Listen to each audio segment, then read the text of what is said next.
కరీంనగర్ జిల్లా హుస్నాబాద్ నియోజకవర్గంలోని ప్రతి గ్రామాన్ని సమగ్రంగా అభివృద్ధి చేయటమే లక్ష్యమన్నారు మంత్రి పొన్నం ప్రభాకర్.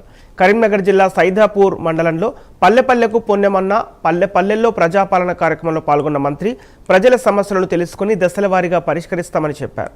పార్టీలకు అతీతంగా ప్రతి ఒక్కరికి న్యాయం చేస్తామన్నారు. సర్వాయిపేటలో సర్వాయి పాపన్న విగ్రహంతో పాటు 5 కోట్లతో మ్యూజియం ఏర్పాటు చేసి ఈ ప్రాంతాన్ని పర్యాటక కేంద్రంగా తీర్చిదిద్దుతామని మంత్రి పొన్నం ప్రభాకర్ వెల్లడించారు.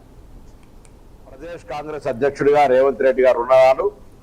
సర్దార్ సర్వాయి పాపన్న ఈ తిరుగాడినటువంటి ప్రాంతానికి ప్రత్యక్షంగా సందర్శనకు వచ్చి మా ప్రభుత్వం అధికారంలోకి వచ్చిన తర్వాత ఈ ప్రాంతాన్ని ఒక పర్యాటక కేంద్రం చేస్తామనేటువంటి మాట ఇచ్చిన ప్రకారంగా దాదాపు 5 కోట్ల రూపాయలు కేటాయించి ఈ రోజు విగ్రహము దాని తదుపరి అక్కడ పక్కన ఒక మ్యూజియం ఏర్పాటు చేస్తున్నాం.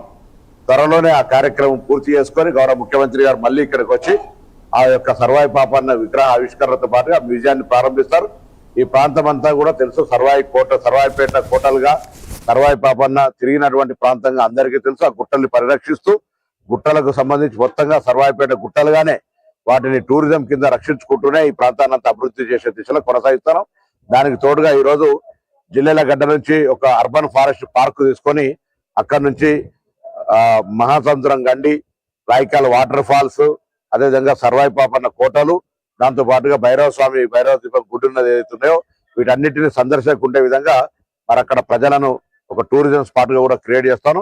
ఇవన్నీ కూడా ఈ ప్రాంత అభివృద్ధికి తప్పకుండా ఉపయోగపడతాయని మనవి చేస్తూ ఈ సందర్భంగా మరి సర్వాయి పాపన్న యొక్క కీర్తిని ఈ ప్రాంతంలో తిరిగినందుకు దాన్ని సార్థకత చేసే ప్రయత్నం చేస్తా ఉన్నాం.